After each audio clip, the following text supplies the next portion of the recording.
ದಾಂಡೇಲಿ ನಗರದ ಕನ್ನಡ ಸಾಹಿತ್ಯ ಭವನದಲ್ಲಿ ಡಾಕ್ಟರ್ ಬಾಬಾ ಸಾಹೇಬ್ ಅಂಬೇಡ್ಕರ್ ಅವರ 133ನೇ ಜಯಂತಿಯನ್ನು ಜಿಲ್ಲಾ ಕನ್ನಡ ಸಾಹಿತ್ಯ ಪರಿಷತ್ತು ಮತ್ತು ದಾಂಡೇಲಿ ತಾಲೂಕು ಘಟಕದ ವತಿಯಿಂದ ಭಾನುವಾರ ಆಚರಿಸಲಾಯಿತು. ಕಾರ್ಯಕ್ರಮದ ಅಧ್ಯಕ್ಷತೆ ವಹಿಸಿದ ಕನ್ನಡ ಸಾಹಿತ್ಯ ಪರಿಷತ್ತಿನ ಜಿಲ್ಲಾಧ್ಯಕ್ಷರಾದ ಬಿಎನ್ ವಾಸ್ರೆ ಮಾತನಾಡಿ, ಡಾಕ್ಟರ್ ಬಿಆರ್ ಅಂಬೇಡ್ಕರ್ ಅವರು ಈ ದೇಶಕ್ಕೆ, ವಿಶ್ವಕ್ಕೆ ಮಾದರಿಯಾದ ಸಂವಿಧಾನ ರಚಿಸಿಕೊಡುವ ಜೊತೆಗೆ ಈ ದೇಶಕ್ಕೆ ಸಮತೆ, ಸೌಹಾರ್ದತೆ, ಭ್ರಾತೃತ್ವದ ಕುರಿತಾದ ಒಂದು ಗಟ್ಟಿಯಾದ ಧ್ವನಿಯನ್ನು ಕೊಟ್ಟವರು, ಸಮ ಸಮಾಜದ ನಿರ್ಮಾಣದ ದಾರಿಯನ್ನು ತೋರಿದವರು, ತಳ ಸಮುದಾಯದ ಜನರಿಗೆ ಹೋರಾಟದ ಹಕ್ಕುಗಳನ್ನು ಕೊಟ್ಟವರು ಎಂದರು. ಮುಖ್ಯ ಅತಿಥಿಯಾಗಿದ್ದ ಡಾಕ್ಟರ್ ಬಿಪಿ ಮಹೇಂದ್ರ ಕುಮಾರ್, ಜಿಲ್ಲಾ ಕನ್ನಡ ಸಾಹಿತ್ಯ ಪರಿಷತ್ತಿನ ಗೌರವ ಕೋಶಾಧ್ಯಕ್ಷ ಮುರ್ತುಜಾ ಹುಸೇನ್ ಆನೆವಾಸು, ತಾಲೂಕು ಘಟಕದ ಅಧ್ಯಕ್ಷ ನಾರಾಯಣ್ ನಾಯ್ಕ್, ಕನ್ಯಾ ವಿದ್ಯಾಲಯ ಪ್ರಾಚಾರ್ಯ ಹನುಮಂತ್ ಕುಮಾರ್, ಶಿಕ್ಷಕಿ ಆಶಾ ದೇಶಪಾಂಡಾರಿ ಅವರುಗಳು ಅಂಬೇಡ್ಕರ್ ಬದುಕು ಹಾಗೂ ಜೀವನದ ಕುರಿತು ಮಾತನಾಡಿದರು. ಈ ಸಂದರ್ಭದಲ್ಲಿ ಕನ್ನಡ ಸಾಹಿತ್ಯ ಪರಿಷತ್ತಿನ ಗೌರವ ಕೋಶಾಧ್ಯಕ್ಷ ಶ್ರೀಮಂತ್ ಮದ್ರಿ, ಎಂಆರ್ ನಾಯಕ್, ಕುಣಾಲ್ ಘಟ್ಕಾಂಬಳೆ, ಸುರೇಶ್ ಪಾಲನ್ಕರ್, ಶೋಭಾ ಮುದ್ದಪ್ಪನವರ್, ಉಜ್ವಲಾ ಸದಲ್ಗಿ, ಕರವೇಸ್ ಅಧ್ಯಕ್ಷ ಸಾದಿಕ್ ಮುಲ್ಲಾ ಸೇರಿದಂತೆ ಅನೇಕರು ಇದ್ದರು. ಕನ್ನಡ ಸಾಹಿತ್ಯ ಪರಿಷತ್ತಿನ ಗೌರವ ಕಾರ್ಯದರ್ಶಿ ಪ್ರವೀಣ್ ನಾಯ್ಕ್ ನಿರೂಪಿಸಿದರು. ಸಾಹಿತಿ ವೆಂಕಮ್ಮ ನಾಯ್ಕ್ ವಂದಿಸಿದರು. ಕಪ್ಪು ಜನರನ್ನ ಕೀಳಾಗಿ ಕಾಣ್ತಿದ್ದಂಥದ್ದು ಕೆಳ ಸ್ತರದ ಜನಗಳನ್ನ, ದಲಿತರುಗಳನ್ನ ಅವ್ರನ್ನ ಮುಟ್ಟಿಸ್ಕೊಳ್ಳೋದಿಲ್ಲ. ನಾನು ಕೂಡ ನಾನು ಹಳ್ಳಿಲಿದ್ದೆ. ನನ್ನ ನೆರಳನ್ನು ಅವ್ರು ಹೋಗ್ಬೇಕಾದ್ರೆ ಅವ್ರ ನೆರಳು ನಮ್ಮ ಮೇಲೆ ಬೀಳಬಾರ್ದು. ಬಟ್ಟೆಯನ್ನು ಹೊಸ್ತು ಕೊಂಡ್ಕೊಳ್ಳೋಂಗಿಲ್ಲ. ಕೊಂಡ್ಕೊಂಡ್ರೆ ಅವ್ರು ಕೆಸರಲ್ಲಿ ಹಾಕಿ ಉಜ್ಬಿಟ್ಟು ತೊಳೆದ್ಬಿಟ್ಟು ಅದನ್ನು ಹಾಕೊಬೇಕು. ಅವ್ರಿಗೆ ಅರ್ಹತೆಗಳಿರ್ತಿರಲಿಲ್ಲ. ನನಗೆ ನೆನಪಿದ್ದಂಗೆ ನಾನು ಏನೋ ಕಷ್ಟ ಆಯಿತು ನಮ್ಮ ತಂದೆದು ಅಲ್ಲ, ಅದು ನಿಜವಾಗ್ಲೂ ಕೂಡ ನಾವು ನಂಬಕ್ಕಾಗಲ್ಲ. ಅದು ಒಂದು ವಿಶ್ವದ ಅದ್ಭುತ ಅಂತ ಹೇಳ್ಬೇಕು.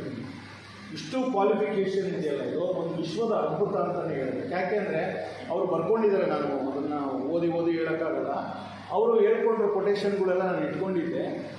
ಅವರು ಹೇಳ್ಕೊಳ್ತಾರೆ, ನಾನು ಏನೆಲ್ಲ ಕಷ್ಟಪಟ್ಟೆ, ಅವ್ರನ್ನ ಏನೆಲ್ಲ ತಾತ್ಸಾರ ಮಾಡೋದು, ಅವ್ರಿಗೆ ಯಾರೆಲ್ಲ ಎಷ್ಟೆಲ್ಲ ತುಳಿದ್ರಲ್ಲ, ಅವ್ರಿಗೆ ಅನಿಸ್ತಿದ್ದೇನೋ ಇದ್ರ ಮಧ್ಯೆ ನಾನು ಎದ್ದು ನಿಂತ್ಕೋಬೇಕು ಅಂತ.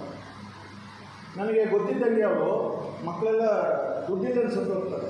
ಅವ್ರನ್ನ ಇವರು ಇಂಥ ಮಹಾರಾಜರು.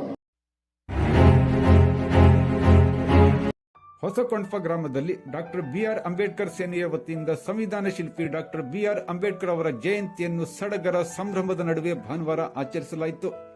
ಅಂಬೇಡ್ಕರ್ ಸೇನೆಯ ರಾಜ್ಯ ಉಪಾಧ್ಯಕ್ಷ ಹಾಗೂ ಆದಿಜಾಂಬವಂತ ಸಂಘದ ಸಂಸ್ಥಾಪಕ ಅಧ್ಯಕ್ಷ ಚಂದ್ರಕಾಂತ್ ನಡಿಗೇರ್ ಜ್ಯೋತಿ ಬೆಳಗುವ ಮೂಲಕ ಕಾರ್ಯಕ್ರಮಕ್ಕೆ ಚಾಲನೆ ನೀಡಿದರು. ಜಿಲ್ಲಾಧ್ಯಕ್ಷ ಬಸವರಾಜ್ ಹರಿಜನ್, ಅಂಬೇಡ್ಕರ್ ಅವರ ಆಚಾರ, ವಿಚಾರ ಮತ್ತು ಜೀವನ ಪ್ರತಿ ಮನೆಯ ಚರ್ಚೆ ವಿಷಯ ಆಗಬೇಕು ಎಂದರು.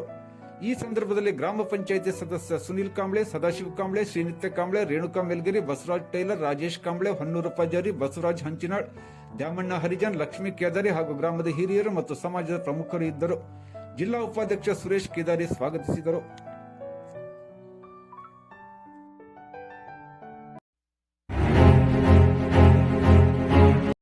ದಾಂಡೇಲಿ ನಗರದ ಶ್ರೀ ರೇಣುಕಾ ಯುವಕ ಸಂಘದ ವತಿಯಿಂದ ಡಾಕ್ಟರ್ ಬಿಆರ್ ಅಂಬೇಡ್ಕರ್ ಅವರ 133ನೇ ಜನ್ಮದಿನವನ್ನು ಸುಭಾಷ್ ನಗರದಲ್ಲಿ ಭಾನುವಾರ ಆಚರಿಸಲಾಯಿತು. ಸಮಾಜ ಸೇವಕ ಗುರುಮಠಪತಿ ಮಾತನಾಡಿ, ಅಂಬೇಡ್ಕರ್ ಅಂದರೆ ಒಂದು ಶಕ್ತಿ, ಒಂದು ಪ್ರೇರಣೆ.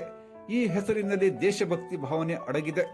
ಸಂವಿಧಾನ ಗೌರವಿಸುವ ಪ್ರತಿಯೊಬ್ಬ ವ್ಯಕ್ತಿ ಅಂಬೇಡ್ಕರ್ ಅವರನ್ನು ಗೌರವಿಸುತ್ತಾರೆ ಎಂದು ಧ್ವಜಾರೋಹಣ ನೆರವೇರಿಸಿ ಹೇಳಿದರು. ಈ ಸಂದರ್ಭದಲ್ಲಿ ಬ್ರಹ್ಮಾನಂದ್ ಕಾಂಬ್ಳೆ, ಆಕಾಶ್ ಕಾಂಬ್ಳೆ, ಚೇತನ್ ಕಾಂಬ್ಳೆ, ಅಮೂಲ್ ಮಾಳ್ಗೆ, ಶುಭಾ ಮಾಳ್ಗೆ, ರಾಜು ಕಾಂಬ್ಳೆ, ರೇಣುಕಾ ಕಾಂಬ್ಳೆ, ಜನಾಬಾಯಿ ಮಾಳ್ಗೆ, ಕಲಾವತಿ ಕಾಂಬ್ಳೆ, ಪರಶುರಾಮ್ ಭೋವಿವಡ್ಡರ್, ದೇವೇಂದ್ರ ಕಾಂಬ್ಳೆ, ಮಂಜು ಗಜಕೋಚ್, ದಿನಕರ್ ಕಾಂಬ್ಳೆ ಮೊದಲಾದವರು ಇದ್ದರು.